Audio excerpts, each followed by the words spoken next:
I got a phone call later that week from a friend of mine that was an accountant, and she said, "Hey, I heard you're thinking of starting a nonprofit." I was like, "I am? Oh, okay, cool." Like news to me, sure. Welcome back to the Ordinary Discussions podcast. I'm your host today, Aaron Rayford, and I'm so excited to have this particular guest on the pod with us today. I've been trying to connect with him. We finally made it happen. Thank the Lord. Today I've got James Roberson with us. He's the founder of 516 Project, and it's a Christian-based 501c3 nonprofit construction ministry based in our hometown, my hometown, Fredericksburg, Virginia. It was founded in 2016, and their ministry is building access to hope and sharing the love of Jesus with people. They work with individuals, churches, and businesses alike in order to impact their community by glorifying God through service. Really excited to dive into the details of that because I know some behind the scenes stuff that I know James will be able to speak to. But briefly, before we get to that, just let me remind you, this podcast gets out to more people. If you like it, you follow us, you rate it, you share it with your friend, share it with your neighbor. We want other people to know what we're doing here. We're disciples making disciples, and you guys can help us do that. So thank you for doing that. And without further ado, let's do this.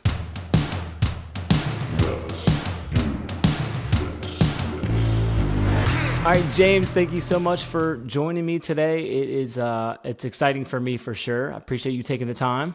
Yeah, thanks for having me, man. I'm excited to be on here and excited that we finally got to connect and get this recorded. Yeah, we've been sort of connecting at like events. Our kids will have something going on, so we'll be at the same place at the same time, and then we kind of tease something.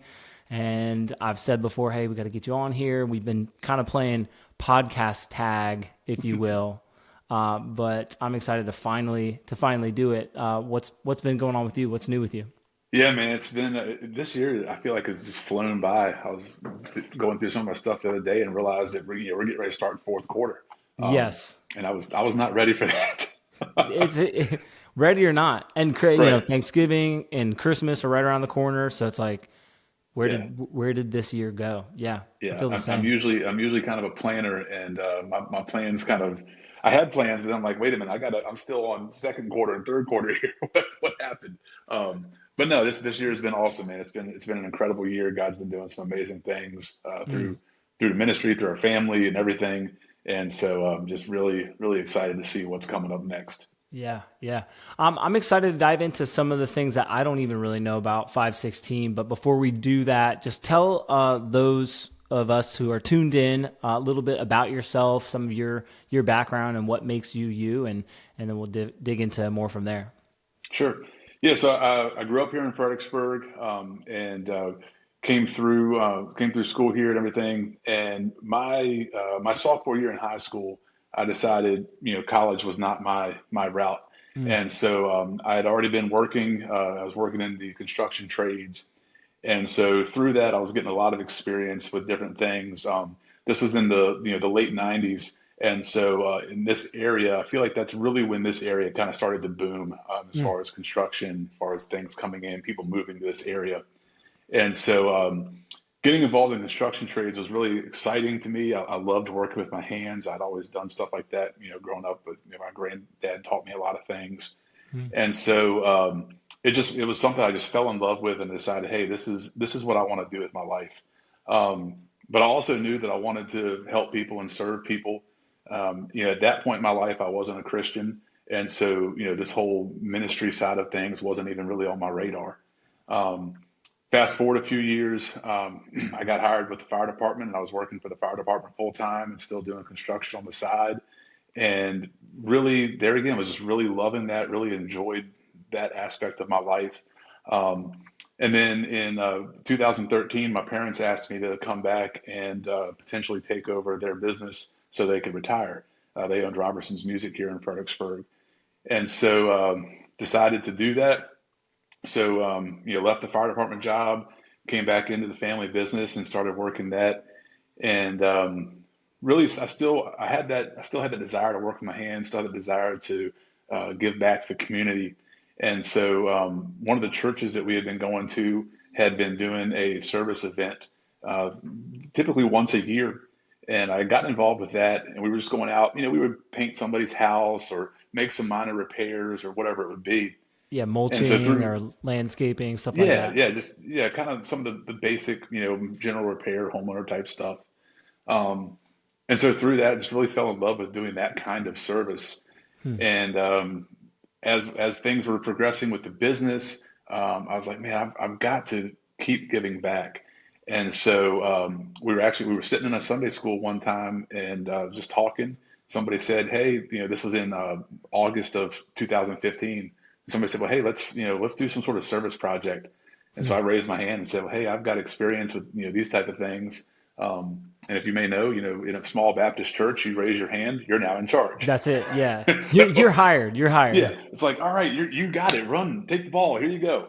Um, and so yeah, so we just kind of started throwing things together and did the first work day a couple months later, that November, Hmm. and got home from that day, and it was just I knew that was something to it, and so that's Hmm. kind of where it all began. Now, there was a lot there. So you grew up in Fredericksburg. Yeah. You were born and raised Fredericksburg?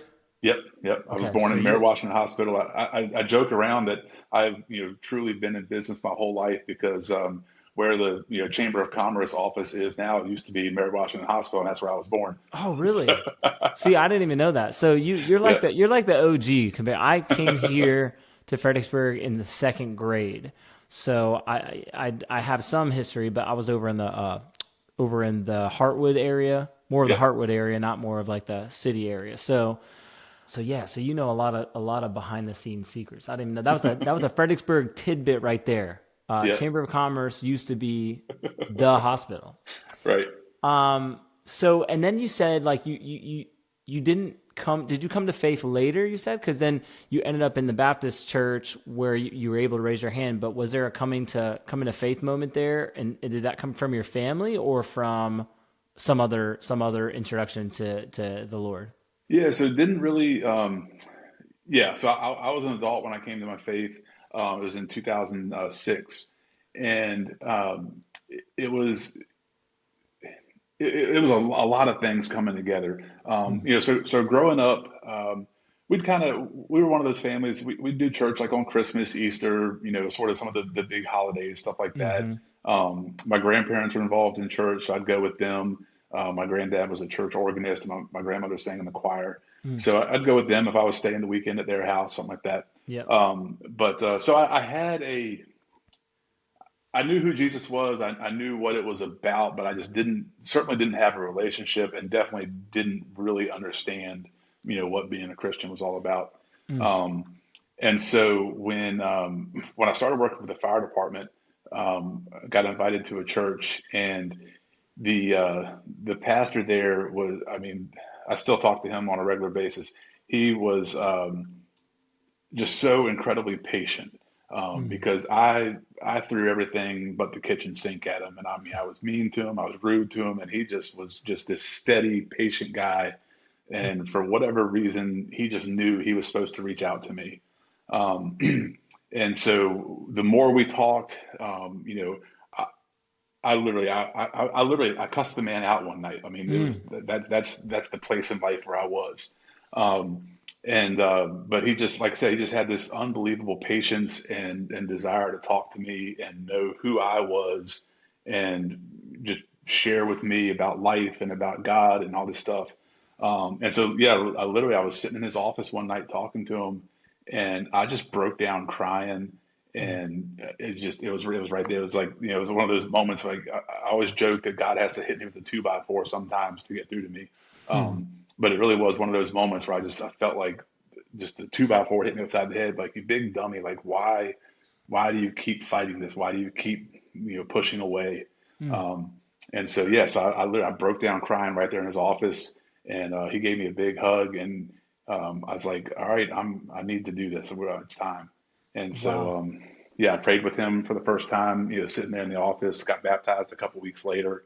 Um, and it's been awesome because, like I said, he's been a big influence in my life still to this day. He was and actually he just announced his retirement. He's been at that church Wow. for 24 years. So he just announced his retirement this past weekend. So I'm really excited for him Wow. and his wife to get to enjoy that. That's incredible. That's an awesome story. And seeing him, now he's kind of coming to a new season. We've had some other guys on the podcast that talk about what retirement looks like. Yeah. We don't ever really retire from following the Lord, from being disciple makers and from doing what he's called, but that season does change and shift. I'm sure I'm sure that would be a blessing for him to hear that testimony. Yeah. But you say you talk to him still, so I'm sure Right. you've Yeah. given him those kudos. That's cool to hear how God drew you in, even with your resistance there, which I feel like is very similar to a lot of our coming to faith stories or our coming back stories. Yeah. I've identified with the prodigal son multiple times because I grew up in the church more than just the going on the Easters or this, but it didn't stop me from not prioritizing it and not really owning it. Sure. So that's so cool. That's so cool to hear that. Thanks for sharing it. So then fast forward, you're sitting in, you volunteer, and God puts it on your heart like, hey, I've gifted you in these ways, so raise your hand. And that was sort of, would you call that kind of the origin story of 516? Like how it really launched 516, or did that come a little later too? No, absolutely. That, like I said, we did that first workday in November of 2015, and we had about 30 volunteers show up, worked on 8 houses. And I got home that evening and I told my wife, I said, there's something more to this. Like, this is not just a one day thing. Like there's, I don't know what it is yet, but there's something more to this. At that point, like I said, still didn't really have the concept of starting a nonprofit and all those things, but I knew there was something else happening.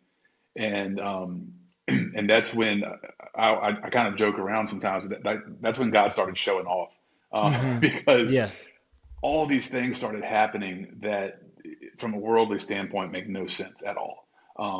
I literally, I think I mentioned it to 3 people, so my wife and 2 other people, that I felt like there was more to it. I got a phone call later that week from a friend of mine that was an accountant, and she said, "Hey, I heard you're thinking of starting a nonprofit." I was like, "I am? Oh, okay, cool." What? Like, news to me, sure. But anyway, she says, "Hey, I've got this connection. He's a lawyer, and that's kind of his space, is the nonprofit space. He would love to talk to you about it and give you some information." So I say, "Okay, great. I'll talk to this guy." Of course, in my head, I hear the word lawyer, so I see dollar signs, and I'm like, "Yeah, okay. I'll talk to him. We'll have lunch. That'll be the end of that." I will talk to him briefly. Right, I right. will. Is this billable time, or is Yeah. this a How conversation? Like, where are much? we Yeah.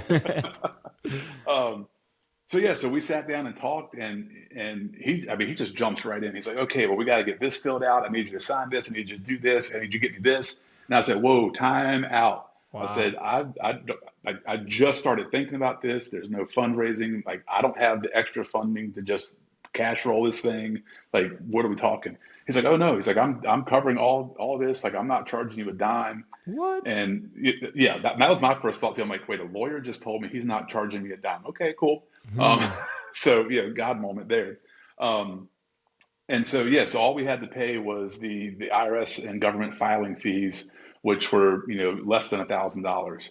Wow. But even at that, I told him, I was like, "Hey man, I was like, I've got young kids. Like, I don't have $1,000 that I can just throw at this right now. So give me a little time. Let me get some money together, and I'll let you know when we can hit the send button." And so there again, I'm thinking, okay, this is on pause. We'll see what happens. I think 3, maybe 4 days went by, and I get a call from a local real estate agent. And there again, he says, "Hey, I heard you're starting a nonprofit. There's a check on my desk to help you get started. Swing by my office." Okay, What? so go by the office, pick it up, exact amount of the fees that we had to pay to the government to start a nonprofit. Oh my Um, gosh. and like I said, just like over and over and over again, things kept happening that just, like I said, from a worldly standpoint, made 0 sense. Yeah. And just it was clear that God was like, "Hey, this is the thing that you're supposed to be doing. I'm going to check that barrier off the box. Oh, now you think that's a barrier? Yeah, that barrier is gone too. Oh, now you think that barrier is gone too." And it just kept on, Wow. doors kept on opening, and amazing things happening. And so from hey, maybe we'll start something in November of 2015 till March 16th of 2016 and had the document in my hand saying we're a 501c3. Unbelievable. Unbelievable. It was like God was like, and this is happening now. Yeah, And you're absolutely. like, was there moments where you were leaning into that and praying alongside of it, or did you feel more like it was like, I don't know where I'm going, but let's do this thing? Like, Most of it, I felt like I was hanging on for the ride and just like, okay, what's next? Because I mean, I dude. really didn't. I had volunteered with a couple nonprofits over the years, Mm, but I'd never been through that whole process of dealing with the IRS and starting it and the paperwork and the lawyers and all that. mm, And I'd certainly never been in charge of a nonprofit at that point. So this was sure. a whole new world to me. I'd come out of the for-profit world and business and working as a firefighter and stuff like that. So this was definitely a whole new world, and definitely one of those times of it was 100% holding on and thinking, okay, what's happening next? That's Yeah. exciting. That's exciting. So in that process, you had to probably choose the name, or did you choose something else and then 516 Project came later? Tell us about the name, how you got it. That's of Yeah. interest for So sure. the name comes from Matthew 5:16, which is, "Let your light so shine before men, that they would see your good works and glorify your Father in heaven." And landed. So that verse, since not long after I got saved, had been kind of really important to me. I had actually been asked to write a devotional for a 2-week mission trip that some friends of mine were doing. I actually wasn't able to go on the trip. This was in probably 2009 time frame, so I'd only been a Christian for a couple of years, Hmm. and I wasn't able to go on the trip. But they said, "Well, hey, we're doing this devotional throughout the time that we're there. Would you mind writing up one for one of the days and send it to us?" I said, "Sure, I'd love to." In my head, I'm thinking, I have no idea how to write a devotional. I felt like I was barely a Christian because it'd only been a couple of years since I had that moment in Pastor Gary's office and everything. And so I was sitting there with my Bible, and I just said that prayer of like, show me what to do here, because I have no clue. And I'm kind of just flipping through, and I landed there in Matthew, and it was one of those moments. I mean, the best thing I'd say is it's one of those moments like in the movies where you see the words like jump off the page. Like Hmm. for whatever reason, 516. I mean, it looked like it was just highlighted in bold, jumping off the page, and I read it and it really sunk in because I had really been struggling with my faith as far as having lanes. And so I kind of had this thought in my head of, okay, I've got, my life and my work and all this, and I've got my faith. And I was kind of looking at them as two separate things. Different worlds. Yeah. Right, two different worlds. Like my work life and my faith life did not coincide. It was these two separate things that were living their own existences. And so reading that for whatever, and I'd read that verse before. It wasn't like it was the first time I had seen the book of Matthew, 'cause that was one of the first things that Pastor told me to read. Hmm. Um, but for whatever reason, like I said, that night it just blew up. um, and so it clicked in my head all of a sudden that, wait a minute, everything I do in life is a reflection of God. Because if I'm saying that I'm a Christian and I'm telling people, hey, this is what I believe, this is who I believe, this is why I believe it, it doesn't matter if I'm at work, if I'm driving down the road, everything involved in my life is now part of faith. So it took Yeah. those two lanes and brought them together. Mm. Um, and so that's what I ended up writing that devotional about. And so from that point on, that verse had just been really important to me. Hmm. So as we started talking about, well, hey, what do we call this thing? I wanted somehow for that to be incorporated in it. And so we landed on the 516 project. That's so cool. The merging of those. Actually, a couple things stand out. One is how you didn't feel qualified, right, at that stage to write the devotion, and yet the Lord leads you to not only write it, but gives you this little nugget that really is like course setting for the rest of Yeah. this next season. Like it's ongoing. And so at that moment where you felt disqualified, he actually like nope, you are qualified, and here's what I want you to do. Yeah, and Which is even I mean that one verse and that reading at that time at that moment, I mean it literally changed the trajectory of my life. yeah. And had you maybe said no, like, no, I don't feel like I'm adequate enough to write the Mm. devotional, maybe that would have been a moment where, a Jonah moment where you'd have to have gotten swallowed up by a big fish or something, or Yeah. something like that. But good on you for stepping out in faith and being obedient. We talk about Yeah. that at OM in our groups a lot, like the qualifications, like, are some of the excuses that we use to not lead and to not Oh yeah. disciple others. Yeah. Gideon, right? He's like, no, I can't lead everybody. Like, you got the wrong guy. Like, I'm hiding out in this pit, and you want me to do what? And the Lord's like, no, this is who you are. And Right. that's pretty cool to hear. You talk about that verse, like, popping out, because Mm. we all have that when we spend our time in the word. Sometimes you can just read that same scripture, but when the Lord wants to speak something to us, like, each of those words that we've already read have new life, new meaning, Yeah. and then can grow into something like 5:16, and I'm sure doing now more than you have ever thought Right. of previously. Absolutely. Which I know some of. I know Yeah. some of, but I would love to hear some of the biggest highlights, or the projects that you're working on. I know last we talked, might have been a couple times ago, we talked in person.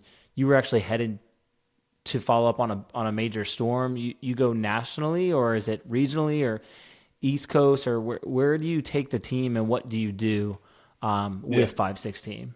Yeah, so right now we've got basically kind of three lanes that we serve in. So it's the local repairs, the disaster relief, and then we've just brought in Servants of Hope, which is a feeding ministry. Um, and so with the disaster relief, we're basically focused on the southeast United States with that. So we've been as far west as Kentucky. Hmm. We've been down into Mississippi, Alabama, Florida, pretty much all the southeastern states. And our main focus there is recovery after tornadoes, floods, hurricanes, those sort of things. Just being able to get in, help people clean up their property, help them salvage whatever is able to be saved, help Hmm. them get tarps on their roofs or get all the wet stuff out after a flood, and get to that point where they can start the rebuild process. And then through that too, we're trying to identify, each time we go on a response trip, we're trying to identify, a family or two that we're able to say, hey, we're going to come back and help you, rebuild your home.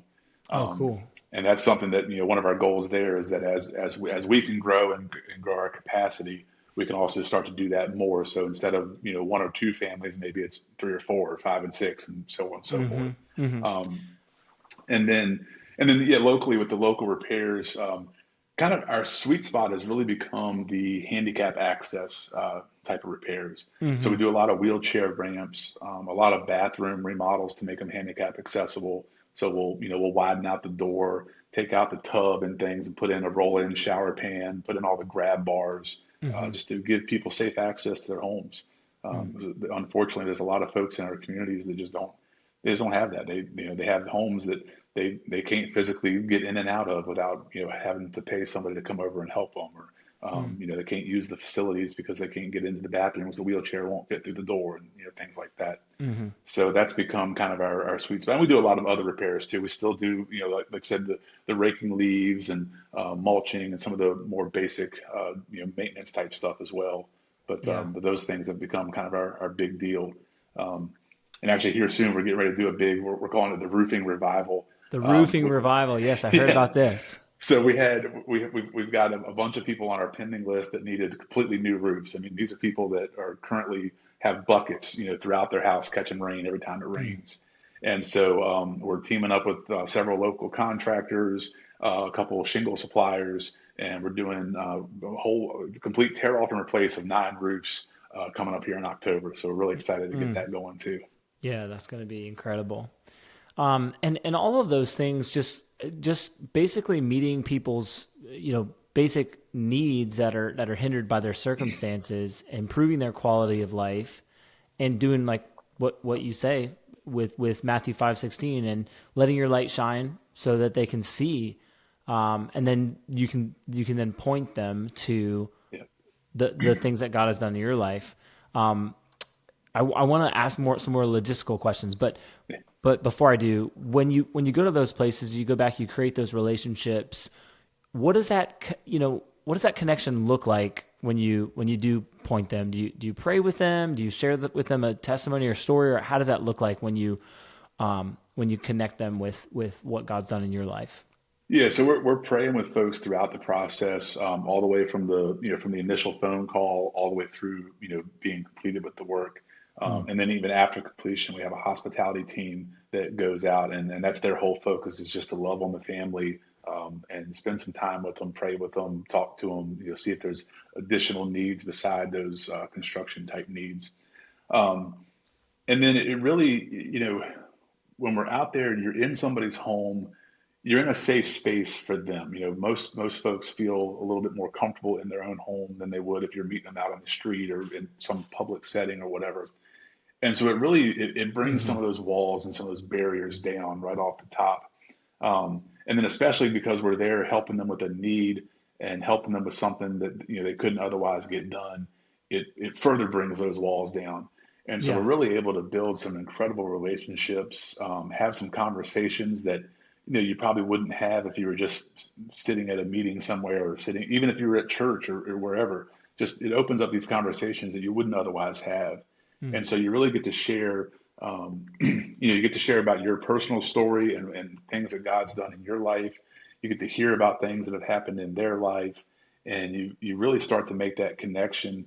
And in particular with the folks that either don't have faith or have stepped away from their faith, things like that, it really gives you that opportunity to just give them a hug, love on them, and let them know they're not forgotten. Hmm. That's why I told you earlier our tagline has kind of become building access to hope. Hmm. That's really what we want to be able to do is give people hope, let them know they're not forgotten, let them know that we love them, let them know that God loves them, Mm. and that we're there to serve them. And it's more, yeah, we're swinging the hammers, we're cutting 2x4s, we're making these modifications and doing all this stuff, but it's so much more than that. It's so much more involved in the person and the relationship than it is the physical act of the work. Yeah. And are people taken aback? Like, I mean, this is extreme generosity, like beyond what the world, like you said in the beginning, like beyond the world standard. You don't see that. I mean, it's really a me, myself, and I mentality, like overall. But when you see someone coming in just willing to help and provide that, are people surprised, or are people like saying what's the angle, or like what kind of There, reactions do you get? all of the above. Yeah, so yeah, we get a lot of surprise, a lot of skepticism. Hmm. Like you said, this is not the way of the world.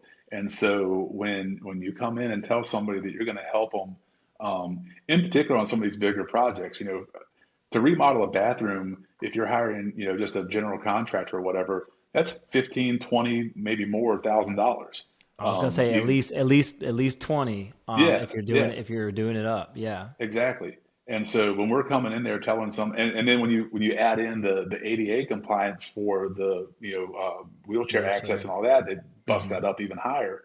So some of these folks have gotten quotes, and they've gotten quotes of 20, 40. The last one of them looked at was like 50 some thousand. That was a good sized bathroom. It was like 50 some $1,000s to do this bathroom that they got Wow. a quote for. Um, and so when we're sitting there telling them, hey, we love you and we're going to do this for you and it's not going to cost you a dime, there's definitely skepticism because there's that, wait a minute, what's the catch, like what am I signing, where's the where's Hmm. the Where's hidden the camera fine behind the door print? number two. Yeah, Yeah. What's so going on there, here? there is Hmm. that initial skepticism, but that just it further opens up that door, man, for that relationship, Hmm. because when we prove to them, hey, we mean what we're saying and we actually show up and do the work. In particular, I can't tell you the number of times we've done work for families that have paid a contractor. They've come out and maybe started the work or whatever, gotten a Hmm. big chunk of the money, and then they disappear. Didn't finish. Um, Yeah. yeah, didn't finish it, left the house, worse off than they started, whatever the case may be. And so, we come in and actually, we show up when we say we're going to show up. We do the work that we say that we're going to do, and there's no invoice at the end. Mm. That opens up some hearts, man. Yes. That's an impactful time. That's huge. Yeah.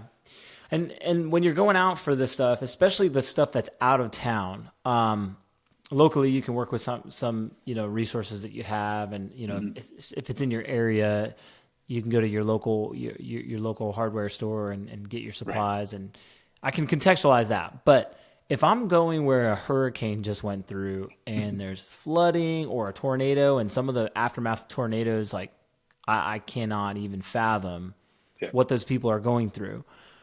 What do you go with prepared to do? What supplies do you bring? And when you get to ground zero, what's the process with which you start to do that work? Yeah, so we roll into town, like the saying is, loaded for bear. So we're trying to bring as much with us as we possibly can, because even though we make contacts in the area, obviously, the first thing that we're doing after a storm when we're looking at going into an area is we're reaching out to churches in that nearby vicinity and trying to figure out who we can partner with. Mm-hmm. One, as a source of volunteers and resources in that immediate area, and then two, as kind of a base camp. So we always try to partner with the church. That way we have a place to stay. We can set up all of our stuff and kind of have like our little mobile town that we bring into the area. But yeah, so we have trailers that have our tools and everything on it, equipment. We've got a shower trailer that we take that has 6 showers and a washer and dryer on it, so we can do all the volunteers' laundry and everybody can take a shower and be clean and all that good stuff. And then we coordinate with the church on using some of their rooms to set up as dormitories.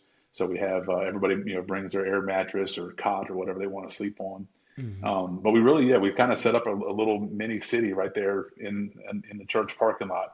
And so that way, all the meals are taken care of, laundry's taken care of, showers are taken care of.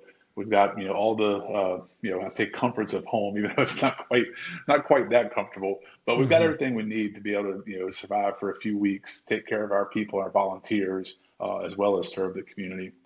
And then through building relationships with the church, we can usually get connected in with the local government and the fire department, whatever else is happening in the area that is kind of handling some of the situations, talking with emergency management boards and things like that.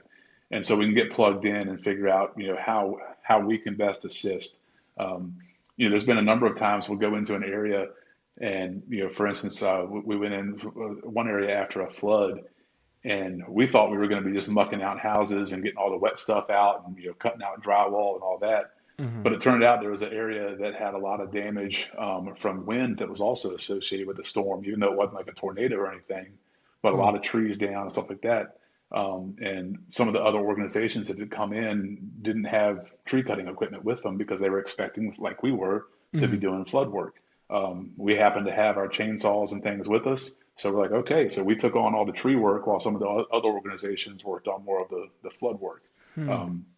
So just really trying to be able to adapt and overcome those situations. That's, especially on the disaster relief side of things, you've got to stay flexible 100% of the time because there is no standard operation. Everything changes, constantly especially once you get into the area and see, exactly what's happened and what the needs are. Yeah. Yeah, I would love to see a tour of that unit, your convoy that's going down, because I can't imagine, like, for chainsaws, for instance, you can have a bunch of chainsaws, but if you've ever chainsawed, if that's a verb, chainsawed, your blade gets dull. You need to swap that out. So I'd imagine you either have a bunch of backup chains or the ability to sharpen your own there. Like, there's a lot to think through in terms of even just that one item, and then multiply that out in terms of being prepared. So we've got extra chains, we've got the sharpening stones, everything. So it's a mixture of both of those of saying, okay, we've got to sharpen the chains as we're working, or we're replacing chains, things like that. There's going to be, every time we go out, we'd think, man, sure would be cool if we had one of these on the trailer or one of those on the trailer. So we kind of keep a running list of all the wish items that we're like, you know what, it'd been cool if we could have had this on there. And then that we start plugging that stuff into our next fundraiser. Wow. Yeah. Well, that's That's a huge thing to manage. Yeah. Is that what you do when you're on site, or do you have help with that, or are you primarily leading from that role in terms of, all right, this team, you're going to be on this duty. I need you guys on the trees, and then you're managing that process and making sure there's efficiency there, so that the resources are being used well. Is that kind of the role that you find yourself in, or do you have help with that?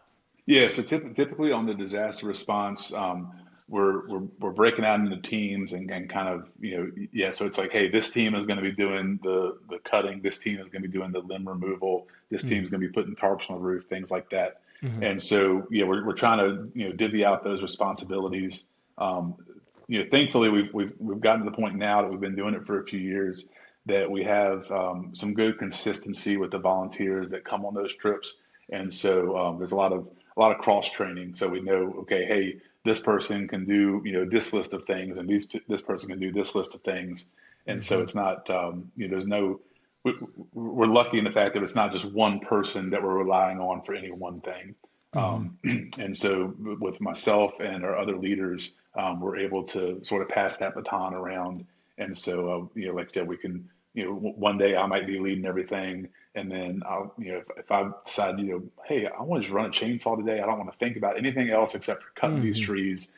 You run the show. And, so they'll run the show for the day and stuff like that. So it's really good to be able to have those great people that are involved that we can, all pass the responsibility around with. That's huge to have help in Yeah. if you need that rest to recharge, Yeah. especially if you're gone for a long time like that.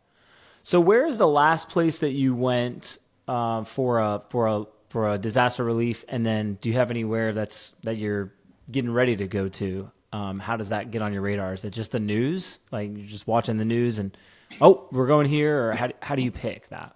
Yeah, so we pay pretty close attention to several different news outlets, in particular like the National Weather Service with the hurricane reports and things like that.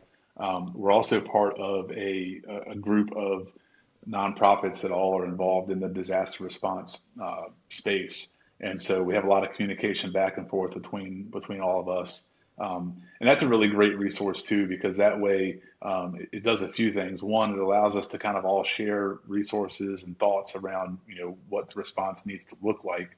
And it also allows us to really plan what needs to go to the area. Because 9 times out of 10, if something happens, one of those organizations has somebody that's pretty close and can get us, eyes on the ground within, Mm-hmm. a couple hours, Some versus reports, us yeah. having to drive like 10 hours, south or something like that. So that's been hugely beneficial as far as that process is concerned. Mm-hmm. But yeah, right now I don't have anything on the radar that we're responding to that I've seen. There are a few storms out in the Atlantic, Mm-hmm. but I don't think we're going to see landfall here anytime in the immediate future. That's So yeah, good. we just kind of keep an eye on the different storms. It seems like, especially in the southeast, there's more and more tornadoes that are affecting areas over the past few years. Mm-hmm. Tornado Alley has kind of shifted east a little bit from the Midwest more into the southeast, and so we're seeing a lot more tornadoes in like Alabama and Mississippi, even Tennessee area. So that's something that we keep a close eye on as well. So if you're not out, you're going to some disaster relief call, then locally you have a list or a running list of needs and you like this roof, was it roof revolution? I can't remember what you called it. Roof revival, yeah. Roof revival going on locally. So that's a cool opportunity to be able to serve both locally and Yeah. nationally. Yeah, we have stuff going on locally. I mean, pretty much every day. Like I said, we've got Ryan Elliott works with us, and he's full time with us, and so he's pretty much out Monday through Friday, working on these wheelchair ramps and bathrooms and whatever it Mm-hmm. is. And then we have a lot of opportunities where small groups are coming out and volunteering, or individuals volunteering or whatever. And Mm-hmm. so there's definitely a lot of opportunities you can get plugged in and have something to come and serve and give back with. Because like I said, we have projects going on pretty much all the time. Yeah, I was going to ask you what the biggest way that if someone's listening and this is resonating with them, man, I want to be on that convoy going down there, or man, I want to help in some way. What are the biggest ways that people can help or provide support? Yeah, obviously following us with social media and on our website and stuff, and keeping up to date. We try to keep up to date with what we're doing on there as far as kind of a calendar of events and things that are coming up. Mhm. One of the easiest ways, especially locally, to kind of get involved on the volunteer side of things is our second Saturday serve. And so that's the second Saturday of every month. We partner with different churches in the area, and you just get a team together and go out and we'll serve a family. That's growing, so now we're getting to the point where we're serving a couple families each Saturday. Mm. This one coming up in October, I think we have 4 projects lined up for that one. Oh, And cool. so it's a really great opportunity just to be able to serve, volunteer. It's consistent. It's the second Saturday of every month, so it's easy to remember when it is. Just jot it down in your calendar, pencil it in. But Mm. yeah, that's a great way to get involved locally and be able to get out and serve. Yeah, well, I just am so thankful for you taking the time to share some more of those details. I've learned a lot. I know I have second Saturday serve put on my calendar for my family too. I want to be able to lead my family in service as well. So that's a great opportunity locally. But I know also you are diligently sharing those things where you are going. And so if anyone wants to get plugged in and see how to provide support or get involved, then we'll link all of that stuff in the description here so that we can come behind you in both prayer and support to do that. So thank you for what you do and being obedient to the call that God had on your life when you were navigating how to write a devotional of all things. Right. Is there anything else that you want to leave with our listeners before we wrap up? Yeah, no, I really appreciate this. It's been a lot of fun, and yeah, looking forward to connecting with some of the people that are listening here and getting them plugged into what we're doing. Man, it's gonna be great. Yes. Heck yes. Make sure you leave a comment if you have a question for James. I know that I'm going to be digging into some things after we get off as well. But before we end, I got to ask you the big 3, James. Every guest, every guest that we remember to do it with, we ask the big 3, and those are our 3 questions. Everyone has to answer them. You just have to. So number 1 is, if you could time travel to anywhere in the world, or time, space, wherever, where would you go and why? That's a good one, man. I've got a few that interest me, but and this is probably going to sound so random because it has nothing to do with faith, but I I love would that. love to go back and listen to Jimi Hendrix play live. Um, it just Yeah. I've always been a huge Hendrix fan, and just seeing videos and stuff, just to be able to stand in front of him and watch him play Ooh. live would definitely be one of my top picks. Ooh, I like where you took that. I like where you took that. That gives me a lot of good ideas too. Right. That'd be huge. Yeah, just experience that first concert, or Yeah. when Whitney Houston did the national anthem, or like some. There's a lot of great things that could Yeah. be witnessed. If you can only eat one thing the rest of your life, what are you choosing? Lasagna. Easy. Done. Love some lasagna, Lasagna. man. Hey, lasagna from Orofino's. Yeah, they do make a very good They lasagna. shout Absolutely. out to Absolutely. Orofino's downtown Fredericksburg. And then last one, if you could give younger you one piece of advice, what would it be? Don't be so stupid. Yes. Um, man, yeah. It's interesting. I do think about that every once in a while. Like, hey, what would I do if I could go back and change some things? Um, and I mean, there's plenty of things that I did in my life that I would love to, but at the same time, I'm like, you know what? If I hadn't made those mistakes, I hadn't done those things, I wouldn't be sitting where I am today. So Yeah. I try to take that kind of with a grain of salt, but I would definitely I would tell myself to just give myself more grace and more patience. I Hmm. think for me, I'm my own harshest critic, and Mm. I'm hard on myself about a lot of things, and so I've gotten better at that as I've gotten older. So that would Hmm. definitely be something that I would say is just give yourself grace, give yourself time, just take a chill pill, as we said back in the '90s. Yeah. Hey, we still say that. We still say that now, don't we? I thought We'll we bring it did, but back. I'm down. all right. That's awesome. Yeah, and I do the same thing. I can't. If you start thinking about things you would change, then you get worried. Well, if I change that, then do I not end up Right. with my wife and my kids, and then do I not end up be with this organization and then doing this, and then Yeah. it's just like, well, okay, well, what should I tell myself today? How about Yeah. today I tell myself to do something better? But that's great, James. Thank you so much. Thanks for being a great example of what we all should be doing, being servant-hearted. And thank you for basing your work in the Word and being a light and an example to everybody that you come in contact with. Man, we just appreciate the work you're doing, man. Thanks, man. Appreciate it. Yeah, thank you guys for listening. Don't forget to leave a comment if you have one. And until next time, let's do this. See you guys.